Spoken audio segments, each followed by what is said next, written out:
வரலாற்று சிறப்புமிக்க ஜல்லிக்கட்டு போராட்டத்தின் கடைசி நாளில் துரோகிகள் பட்டியலில் தமிழ் சினிமாவின் ஆதி, ஆர். ஜே. பாலாஜி போன்றவர்கள் இடம் பிடித்து விட்டார்கள்.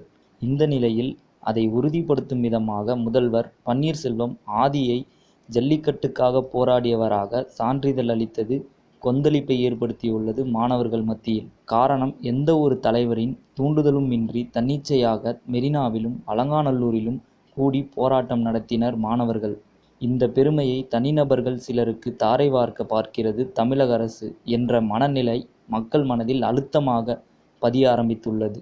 குறிப்பாக ஆதியை ஒட்டுமொத்த மாணவர்கள், இளைஞர்களின் பிரதிநிதி போல காட்டுவதை ஏற்க முடியாது எனவும், ஆதி அரசின் கையால் போராட்டத்தை கலைக்க அரசால் அனுப்பப்பட்டவர்தான் ஆதி, பெப்சி கோக் பானங்களின் அறிவிக்கப்படாத தூதுவர் என சமூக வலைதளங்களில் மாணவர் குழுக்கள் பரப்பி வருகின்றனர்.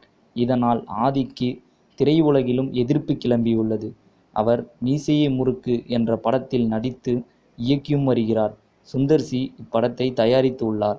ஆனால் படம் வெளியானால் முற்றாக புறக்கணிக்க வேண்டும், ஆதி பணியாற்றும் படங்களை புறக்கணிக்க வேண்டும் என்ற கோரிக்கையையும் பரப்பி வருகின்றனர். இதனால் ஆதியை இசையமைப்பாளராகவும் நடிகராகவும் ஒப்பந்தம் செய்வதை தயாரிப்பாளர்கள் தவிர்க்கவும் ஆரம்பித்துள்ளனர். சினிமா மற்றும் அரசியல் செய்திகளை உடனுக்குடன் தெரிந்து கொள்ள subscribe to today cinema. Today cinema நேயர்களுக்கு நன்றி, வணக்கம்.